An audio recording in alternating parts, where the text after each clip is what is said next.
आजच्या होळिका दहन आणि उद्याचे जे धुळीवंदनचा कार्यक्रम आहे, शहरात होणारे जे सार्वजनिक ठिकाणचे कार्यक्रम आहेत किंवा खाजगी कोणाच्या घरी असतील, अशा ठिकाणी सुद्धा नागरिकांनी दक्षता बाळगावी आणि कायदा व नियमांचं पालन करावं असे मी आवाहन करीत आहे। आणि आमच्या सर्व पोलीस स्टेशनला सूचना दिलेल्या आहे की मोठ्या प्रमाणात पेट्रोलिंग ठेवावी, बंदोबस्त लावण्यात आलेला आहे। त्या अनुषंगाने कुठेही जातीय कुठली घटना घडली नाही पाहिजे आणि कोणत्याही प्रकारचे जे आहे महिलांविरुद्ध गुन्हे किंवा महिलांना छेडछाड किंवा कोणावरही जबरदस्ती रंग टाकणे आणि कुठल्याही धार्मिक भावना दुखवणे, कोणाला शिवीगाळ करणे असे कुठलाही प्रकार घडू नये याकरिता आम्ही दक्षता घेत आहोत। आणि ह्यामध्ये असेही काही तक्रारी आले की काही सार्वजनिक कार्यक्रम होत आहेत, त्या सार्वजनिक ठिकाणी ज्यांनी कोणी कार्यक्रमचे आयोजन केलेले आहे अशा सर्व कार्यक्रम आयोजकांना पण सूचना देण्यात आलेल्या आहे की त्यांनी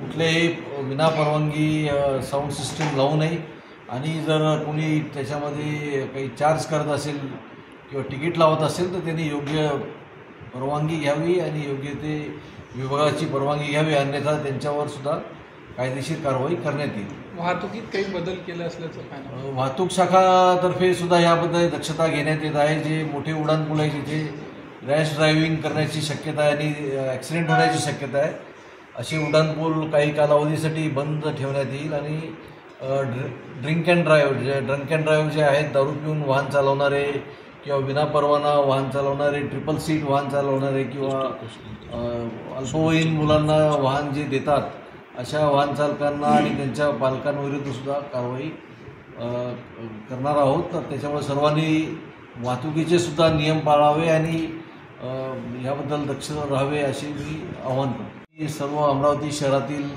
नागरिकांना शुभेच्छा देतो।